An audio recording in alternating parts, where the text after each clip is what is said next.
దయగల తండ్రి నామానికి మహిమ ఘనత ప్రభావాలు కలిగిన గాక. మా ఇదిగో వాక్యం అనే మా ఛానల్ ద్వారా వాక్యం వింటున్న మీ అందరూ కూడా తండ్రి దీవించి ఆశీర్వదించు గాక. హల్లెలూయా.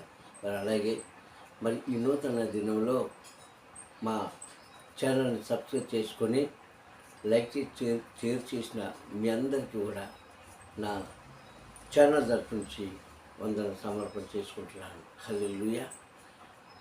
ప్రియ సంగమా, తండ్రి యొక్క కృప చేత, ఆయన ఆశీర్వాదం చేత, ఆయన జీవన చేత ఈ నూతన దినంలో మనల్ని ప్రవేశింపజేశాడు కనుక ఈ నూతన దినమంతా కూడా ఆయనను మనం స్థితించి ఆరాధిస్తున్న ప్రతి కుటుంబాన్ని, ప్రతి మనిషిని ఆయన కను దృష్టిలో ఉండేలాగా మనము వేడుకుందాం, కోరుకుందాం. మరి మన వాక్యంలోకి వెళ్ళే ముందు మా ఛానల్ని సబ్స్క్రైబ్ చేసుకోలేని వారు చేసుకొని లైక్ చేసి షేర్ చేయండి. ఈరోజు వాక్య సందేశము నూతనమైన జీవితము. హల్లెలూయా, హల్లెలూయా. నూతనమైన జీవితం తండ్రి మనకి ఇవ్వడానికి ఆయన సిద్ధంగా ఉన్నాడండి. నూతనమైన అలవాటు నేర్పించడానికి ఆయన సిద్ధంగా ఉన్నాడు. నూతనమైన స్వభావం మనలో కలిగించడానికి ఆయన సిద్ధంగా ఉన్నాడు. మరి అవి పొందుకోవడానికి మీ అందరూ కూడా సిద్ధంగా ఉన్నారా? హల్లెలూయా. మీ అందరూ కూడా సిద్ధంగా ఉంటే ఖచ్చితంగా ఈ వాక్యాన్ని చివరి వరకు వినండి, ఆశీర్వాదం పొందుకోండి. దీవెనకరమైన ఆయన కృపలో మీ అందరూ కూడా ఉండాలని కోరుకుంటూ మరి వాక్య సందేశంలోకి వెళదాం. హల్లెలూయా.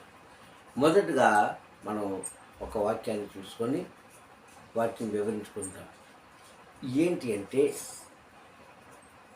దావీదు గారు ఒక బలమైన సాక్ష్యం చెప్పాడు. ఈరోజు ఎంతమంది సాక్ష్యం చెప్తున్నారో నాకు తెలియదు. గత కాలంలో మన జీవితంలో ఏదైతే జరిగిందో, ఏదైతే పోగొట్టుకున్నామో మనకు తెలుసు. మరి ఏమి పొందుకోవాలో, ఏమి జరుగుతుందో మనకు తెలియదు. ఇవన్నీ తెలుసుకోవాలంటే దైవ సన్నిధికి, ఆయన వాక్యం దగ్గరికి మనం ఖచ్చితంగా రావాలి. హల్లెలూయా. దావీదు గారు ఏం చెప్పారంటే సాక్ష్యము అంటే, ఆయన జీవితంలో మంచి సాక్ష్యం చెప్పాడు. చాలాసార్లు చెప్పాడు, కానీ ఇది బలమైన సాక్ష్యము. ఈరోజు మనం దాన్ని చెప్పగలుగుతున్నాము. ఆయన సింపుల్గా ఒక సాక్ష్యం చెప్పాడు. ఏంటో తెలుసా? యెహోవా నా కాపరి, నాకు ఏమి కలగదు. అంత చక్కటి సందేశం ఉండదు. ప్రియ సహోదరి సహోదరులారా, శ్రోతలారా, ఈ వాక్యం వింటున్న మీ అందరూ కూడా ఈ సాక్ష్యాన్ని చెప్పగలుగుతున్నావా? ఈ నూతన దినములో, ఈ నూతన గడియలో నీవు చెప్పగలుగుతున్నావా అని చెప్తున్న మాట 23వ అధ్యాయము కీర్తన భాగంలో మొదటి వచనాన్ని మీకు తెలియజేస్తున్నాను. యెహోవా నా కాపరి, నాకు ఏమి కలుగదు అన్నాడు. అంటే దేవుడు ఎవరి కుటుంబంలో ఉంటాడో, ఏ ప్రాంతంలో ఉంటాడో, ఏ మనిషిలో ఉంటాడో, ఏ మనిషితో ఉంటాడో వారు ధన్యులని వాక్యంలో స్పష్టంగా కొన్ని వందల సంవత్సరాల క్రితం దావీదు గారు చెప్పారండి. ప్రియ సహోదరులారా, మరి మనం చెప్దామా? ఈరోజు చెప్పగలుగుతున్నాము. మాకు ఏమున్నా ఏమి లేకపోయినా, మేము ఏ స్థితిలో ఉన్నా దేవుడు నాకు తోడే ఉన్నాడమ్మా చాలు అన్నవారు ఎంతమంది ఉన్నారు ఈరోజు? స్త్రీలలో కానీ పురుషుల్లో కానీ ఎంతమంది ఉన్నారు? నిజమే, ఈరోజు మనం ఒడిదుడుకులో ఉన్నాము, కష్టాల్లో ఉన్నాము, బాధల్లో ఉన్నాము, కన్నీటితో ఉన్నాము, హృదయ వేదంతో ఉన్నాము, చెప్పుకోలేని సమస్యల్లో ఉన్నాము. కానీ అలాంటి సమయంలో మనం ఈ మాట చెప్పగలుగుతున్నాము. అక్కడ ఆయన అంటున్నాడు, దావీదు గారు స్పష్టంగా, దేవుడు నాకు తోడే ఉన్నాడు కనుక నాకు ఏ బాధ లేదు అని. నిజం చెప్పుకోవాలంటే దావీదు గారు కలిగిన బాధ ఏంటండి? నీవు నేనంటే కరువులో ఉన్నాము, నీవు నేనంటే సమస్యలు ఉన్నాము, నీవు నేనంటే బలహీనంలో ఉన్నాము, నీవు నేనంటే అనారోగ్యంతో ఉన్నాము, ఆర్థిక స్థితిలో ఉన్నాము. దావీదుకి అదేమి లేదే, సంతోషం. ఎందుకంటే దావీదుని ఏం చేశాడు? ఒక రాజుగా చేశాడు. రాజుకి ఏమైనా కొదువు ఉంటుందండి? ఏమైనా కొదువు ఉంటుందా? మరి ఎందుకన్నాడు మాట అంటే, ఈ మాట తన ఆత్మ కోసం చెప్పబడిన మాట. ఈరోజు మన ఆత్మ కోసం కూడా ఇదే మాట చెప్పగలగాలి తండ్రి దగ్గర. దావీదు కొంచెం కరువు ఏమి లేదండి. ఆయన ఉన్న పరిస్థితి అంత దీనమైనది కాదు, దిగజారిపోయింది కాదు. కానీ ఆ పలుకులో, ఆ మాటలో ఏముందో తెలుసా? సంతోషం కలిగిస్తుంది, సంతోషం వినిపిస్తుంది. నా ఆత్మకు ఆయన కాపుగా ఉన్నాడు. హల్లెలూయా. ప్రతి మనిషి కోరుకోవాల్సింది ఇదేంటంటే, ఇదే మనం కోరుకోవాలి. ఈ లోకంలో మనం ఎంత సంపాదించుకున్నాము, ఎన్ని కూడబెట్టుకున్నాము, ఎంతమంది జనంగాని అంటే కుటుంబాన్ని మనం ఏర్పాటు చేసుకున్నాము, ఎంతమంది స్నేహితులతో మనం ఉన్నాము, ఎంత చక్కటి ఆహారం తింటున్నాము అని ఇది కాదు, ఇది కాదు. ఇవన్నీ కూడా ఆయన చిత్తంలో జరగడమే. ఆయన చిత్తం లేనిది ఏమీ రాదు. కానీ వీటన్నిటికంటే ప్రతి మనిషి కూడా ఎవరి ఆత్మలను వారు కాపాడుకునే బాధ్యత తండ్రి ప్రతి మనిషికి ఇచ్చాడు. హల్లెలూయా. వారు చిన్నవారు కావచ్చు, పెద్దవారు కావచ్చు. ఈయన ఏమంటే చితికిపోయాడు ఆయన. అన్నీ ఉన్నా అందరూ ఉన్నా ఒక్కొక్కసారి మనం ఒంటరిగా మిగిలిపోతుంటాం. హల్లెలూయా. చింత, చీకు, బలహీనత, అనాలోచన మనిషిని పట్టుకొని ఉంటాయండి. ఇది పోవడానికి నీ చుట్టూ ఎంతమంది ఉన్నా ఆ సమస్యకు పరిష్కారం దొరకదు. అది దాన్ని తొలగించాలంటే మనం నమ్ముకున్న తండ్రి మనకు తోడుగా ఉండాలి. అదే చెప్తున్నాడు ఇక్కడ. నా ఆత్మకు తోడే ఉన్నాడు ఆయన అని అర్థం అన్నమాట. నా ఆత్మను కాపాడే తండ్రి ఆయనే అంటున్నాడు. ఎందుకంటే తన కుటుంబం అంతా కూడా ఆయనకు వ్యతిరేకమే. హల్లెలూయా. కన్న తండ్రి దగ్గర నుంచి కన్న పిల్లల వరకు కూడా దావీదుకి వ్యతిరేకంగానే ఉన్నారు. అయితే దావీదులో కొన్ని తప్పులు ఉన్నాయి, లేవట్లే. ఒక మనిషి వ్యతిరేకంగా ఎప్పుడైపోతారు, విరోధంగా ఎప్పుడైపోతారు అంటే మనలో ఏదైనా తప్పు వాళ్ళకి కనిపించాలి, వాళ్ళు ఏదైనా తప్పు మనకు కనిపించాలి. అప్పుడే విరోధులు అయిపోతారు. అలాగే దావీదు గారు కూడా కొన్ని పొరపాటు చేశాడు కనుక కొన్ని సందర్భంలో తన కుటుంబానికి కొంచెం వ్యతిరేకంగా ఉన్నాడు. కానీ అవన్నీ విడిచిపెట్టుకొని తండ్రితో నడిచినప్పుడు ఆయన చెప్తున్న మాట ఏంటంటే, ఇక్కడ నా ఆత్మకు ఎటువంటి ఆటంకం లేదు, నా ఆత్మ అగ్నిలో పడిపోతుందని భయం నాకు లేదు, ఎందుకంటే ఆయన నాకు తోడుగా ఉన్నాడు అన్నాడు. ఈ బలహీనతలన్నీ కూడా దేవుడు తీసేసినప్పుడు ఆయన అంటాడు 108వ అధ్యాయంలో మొదటి మాట కీర్తనలో ఆయన అంటాడు కదా, దేవా ఇప్పుడు నా హృదయము నిబ్బరం కలిగి ఉన్నది, అంటే ప్రశాంతంగా ఉంది, నీకు ఏ బాధ లేదు. ప్రియ సహోదరులారా, ఈ నూతన దినములో నూతన గడియలో మీ హృదయం ఎలా ఉందో నాకు తెలియదు, మీ జీవితాలు ఏమవుతున్నావో నాకు తెలియదు, మీరు ఏ బలహీనతతో, ఏ అనారోగ్యంతో, ఏ యొక్క అశాంతితో మనశ్శాంతి లేకుండా ఉన్నారో నాకు తెలియదు. కానీ ఇవన్నీ కూడా తెలిసినవాడు, వీటన్నిటికీ కూడా పరిష్కారం ఇచ్చినవాడు, మనం వేసే ప్రతి ప్రశ్నకు సమాధానం ఇచ్చినవాడు పరమ తండ్రి ఒకడే. హల్లెలూయా. ఆయన మీద ఆనుకుని ఉండేటప్పుడు ఖచ్చితంగా ఏదో ఒక దినాన ఆ చెరలోంచి మనం విడుదల చేస్తాడు, ఆ బాధలోంచి మనం విడుదల చేస్తాడు. ఇంచుమించుగా 430 సంవత్సరాలు ఐగుప్తు దేశంలో బాధపడ్డారే మన పితరులైనటువంటి ఇశ్రాయేలు ప్రజలు. ఆ గడి వచ్చింది, ఏం చేశాడు? మోషేని పంపించి ఆ చెరలోంచి బయటికి తీసుకొచ్చాడు. అలాగే ఈరోజు మనం ఉన్న ఏ పరిస్థితిలో ఉన్నామో ఆ పరిస్థితి అది మనకి చెర అంటే జైలు. ఆ జైల్లోంచి విడుదల చేయడానికి ఆనాడు మోషేని పంపించాడు, కానీ ఈరోజు తన వాక్కుని పంపిస్తున్నాడు. హల్లెలూయా. తన వాక్యాన్ని పంపిస్తున్నాడు, తన మాటను పంపిస్తున్నాడు. ఇది మనకిస్తున్న అభయం. కావున ఆయన మనతో ఉన్నాడు. ఆయన వాక్యం మనకి విడుదల చేస్తుంది. మనం ఏ బలహీనతలో ఉన్నాం. చాలామంది చూడండి, తినడానికి లోటు లేదు, కట్టుకోవడానికి బట్టకు లోటు లేదు, అనుభవించడానికి వెండి బంగారాలకి డబ్బుకి లోటు లేదు. కానీ వారిలో ఏముండదండి? మనశ్శాంతి ఉండదు. చూసాము. ఆ మనశ్శాంతి ఎక్కడ దొరుకుతుంది? కొన్ని అనుకుందాం, ఒక 1000 రూపాయలు, 10,000 రూపాయలు, 1,00,000 రూపాయలు, లేదంటే 1,00,00,000 రూపాయలు పెడితే ఎక్కడైనా దొరుకుతున్నది? ఎక్కడ దొరుకుతుంది ప్రపంచంలో. ఆయన దగ్గరే ఉంది. నువ్వు ఏదన్నా మన శరీరానికి కావాల్సిన వస్తువు డబ్బులు ఉంటే, అర్హత ఉంటే మనం కొనుక్కోవచ్చు. కానీ అశాంతితో ఉన్న మన జీవితానికి ప్రశాంతత ఎక్కడ కొనుక్కుంటాం మనం? అది ఎవరు అమ్ముతారు? ఎవరి దగ్గర ఉంటుంది?